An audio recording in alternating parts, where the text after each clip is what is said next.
Hey everybody, thank you for joining us for today's Tech Talk. Tonight we have Josh, and he'll be talking to us about WebAssembly. Josh, take it away. Thanks for that introduction, Kevin. My name's Josh Howard, and today I'll be discussing WebAssembly.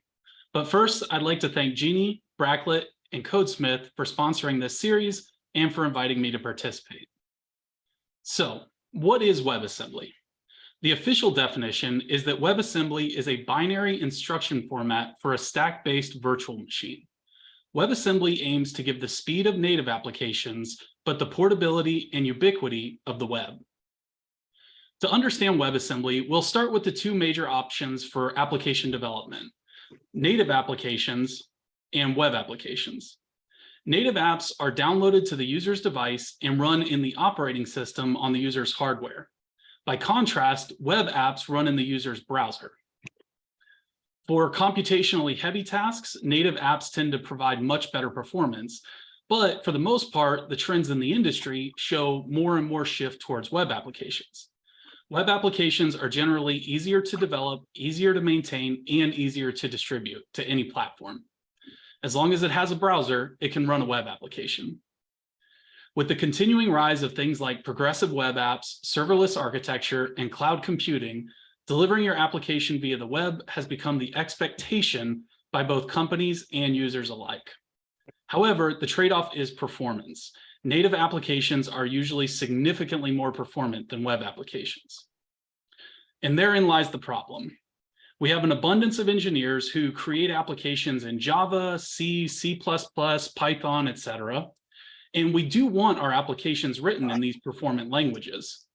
But the world demands applications that can be run via the web for accessibility by anybody on any platform. Enter WebAssembly. WebAssembly, or WASM for short, is a compilation target, which means that you can code an application in Java or Rust or C or any number of languages, and then compile it into a WASM file so that it can run on the web. Since the application runs via the browser, the user does not have to download anything that configures to their specific hardware. The application can run at near native performance while executing in the browser. Traditionally, JavaScript in the browser can handle light to moderate logic, but for more intensive tasks, we had to send a request to the server to do all our processing for better performance. But now, with WebAssembly, we can compile this server-side application into a WASM file and then send this WASM file to the client with the initial JavaScript. So this more intensive computation can be completed on the client side while still running at near native speeds.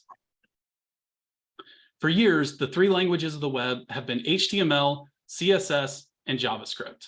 But now, with its ability to run via the browser, WebAssembly is officially the fourth language of the web. There are some misconceptions that are common to developers that are new to WebAssembly, so let's clear some of those up.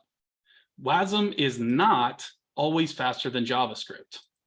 WebAssembly is typically faster than JavaScript for computationally intensive tasks, especially because it uses ahead-of-time compilation, making those compilation optimizations ahead of time, whereas JavaScript is directly interpreted by the browser using just-in-time compilation.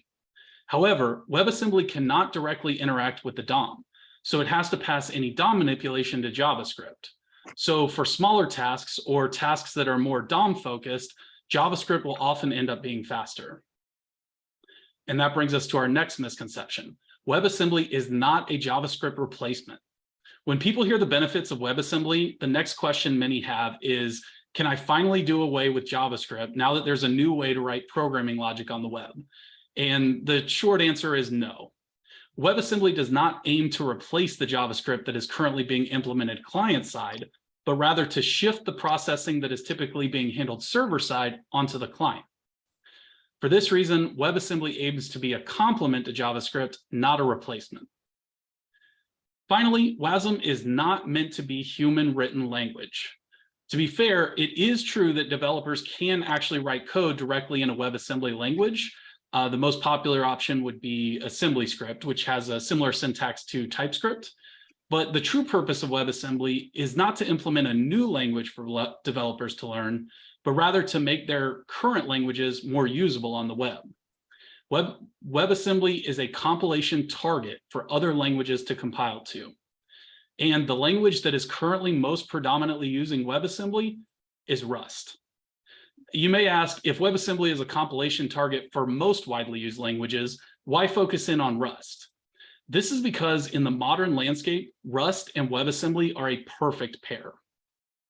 When a developer compiles their code into WebAssembly, it also compiles the runtime to execute that code, which means that a large part of the compiled code is this runtime environment. That means that Rust, with its extremely minimal runtime, goes perfectly with WebAssembly, since its resulting WASM file is significantly smaller than with other languages.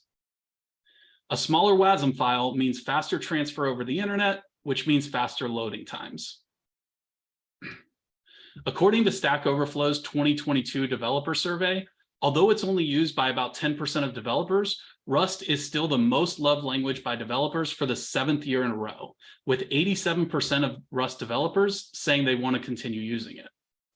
It also edged out Python as the most wanted technology, and according to GitHub's 2022 report, Rust was the second fastest growing language of last year. Rust is becoming increasingly more popular, and WebAssembly is the perfect fit to bring Rust applications to the web. To put WebAssembly in a larger context, let's review a brief history. In 2012, we have the precursor to WebAssembly, Asm.js. Mozilla engineers created Asm.js to transpile C++ into JavaScript in order to allow it to run in the web. In 2015, WebAssembly is announced, with the goal of taking the success of Asm.js and building out a full spec that allows for additional languages other than C++. At this time, it had tentative support in Chrome, Firefox, and Edge.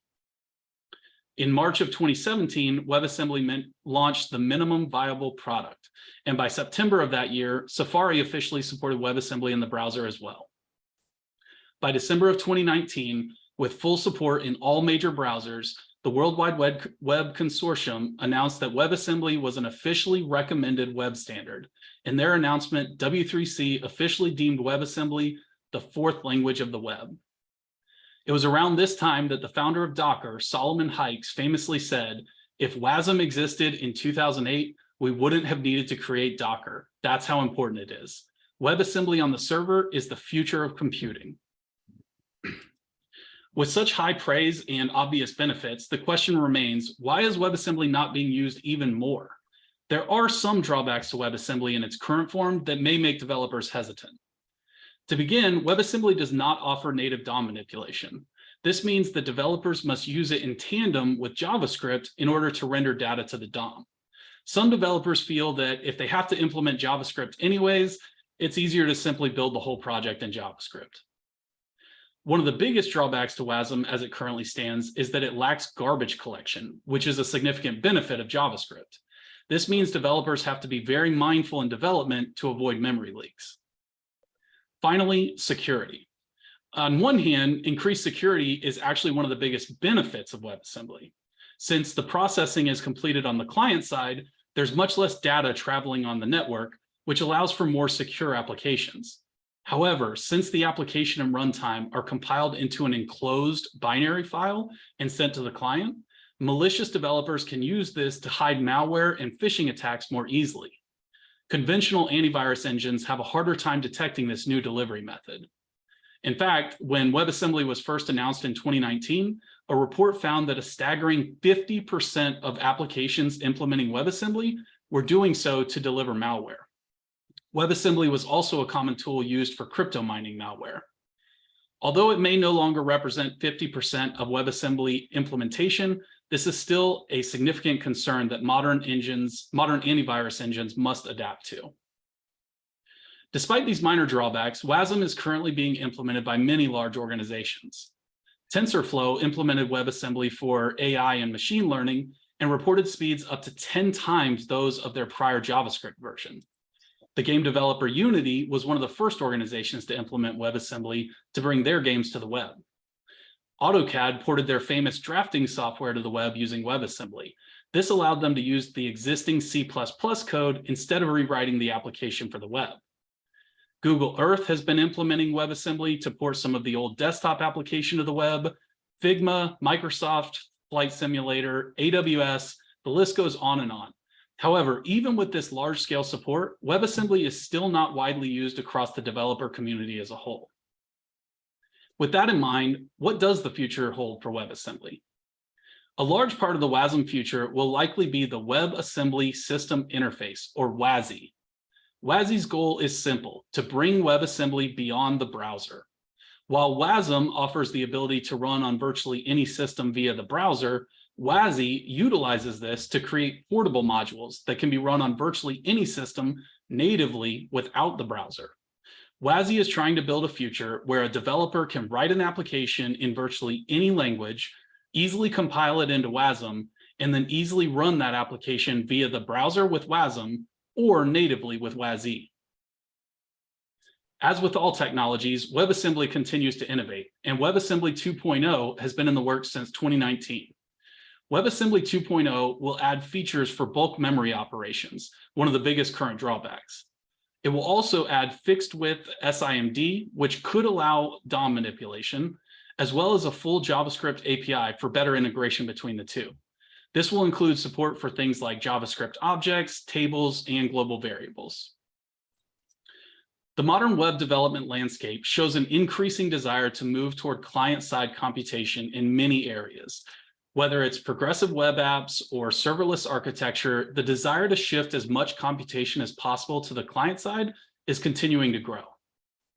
Cloud computing is also on a steady rise. Since WebAssembly shifts computation to the client side, organizations can create dramatic decreases in cloud server costs compared to traditional server computation architecture.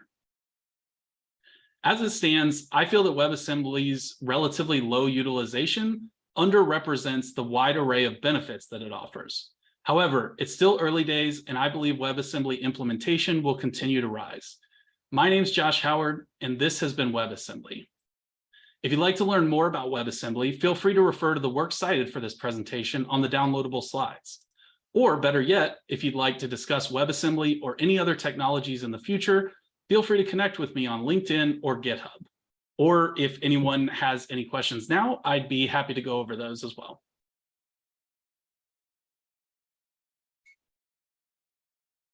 Yeah, go ahead.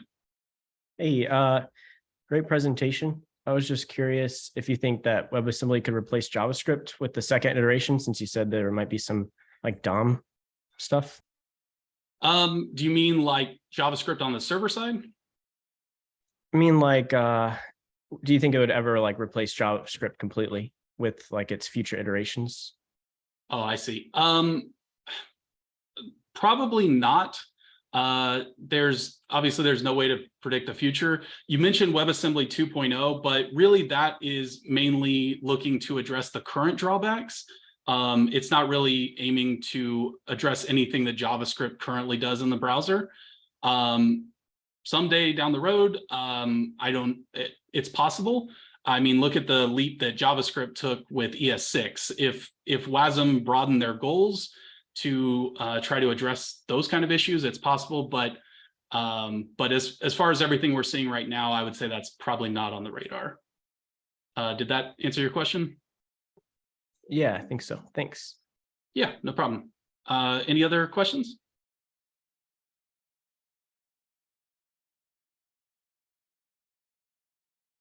No. Okay. Well, I appreciate your time. What an excellent presentation. Let's all unmute for a moment and give Josh a well-deserved round of applause.